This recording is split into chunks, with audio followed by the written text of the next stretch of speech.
नमस्कार दोस्तों, भक्ति श्लोक चैनल में आपका स्वागत है। पौराणिक कथाएं। संक्षिप्त हनुमान कथा। हनुमान जी का जन्म त्रेता युग में अंजना एक नारी वानर के पुत्र के रूप में हुआ था। अंजना असल में पुंजिकस्थला नाम की एक अप्सरा थी, मगर एक शाप के कारण उन्हें नारी वानर के रूप में धरती पे जन्म लेना पड़ा। उस शाप का प्रभाव शिव के अंश को जन्म देने के बाद ही समाप्त होना था। अंजना केसरी की पत्नी थी। केसरी एक शक्तिशाली वानर थे जिन्होंने एक बार एक भयंकर हाथी को मारा था।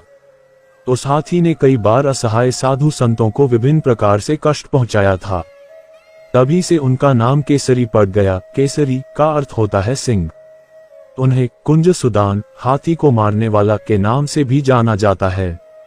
संक्षिप्त हनुमान कथा। केसरी के संग में अंजना ने भगवान शिव की बहुत कठोर तपस्या की, जिसके फलस्वरूप अंजना ने हनुमान शिव के अंश को जन्म दिया।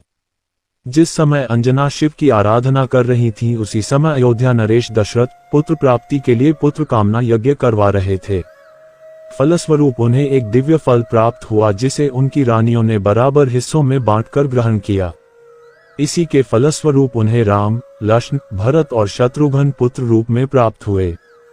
विधि का विधान ही कहेंगे कि उस दिव्य फल का छोटा सा टुकड़ा एक चील काट के ले गई और उसी वन के ऊपर से उड़ते हुए जहां अंजना और केसरी तपस्या कर रहे थे, चील के मुंह से वो टुकड़ा नीचे गिर गया। उस टुकड़े को पवन देव ने अपने प्रभाव से याचक बनी हुई अंजना के हाथों में गिरा दिया। ईश्वर का वरदान समझकर अंजना ने उसे ग्रहण कर लिया, जिसके फलस्वरूप उन्होंने पुत्र के रूप में हनुमान को जन्म दिया। अंजना के पुत्र होने के कारण ही हनुमान जी को अंजने नाम से भी जाना जाता है, जिसका अर्थ होता है अंजना द्वारा उत्पन्न। संक्षिप्त हनुमान कथा के पौराणिक कथाएं यहीं पर समाप्त होता है। भारतीय पौराणिक इतिहास के कुछ अनसुने तथ्य एवं रोचक जानकारी जानने के लिए अंत तक बने रहें और नेक्स्ट भाग देखने के लिए सब्सक्राइब करें हमारे चैनल को। धन्यवाद।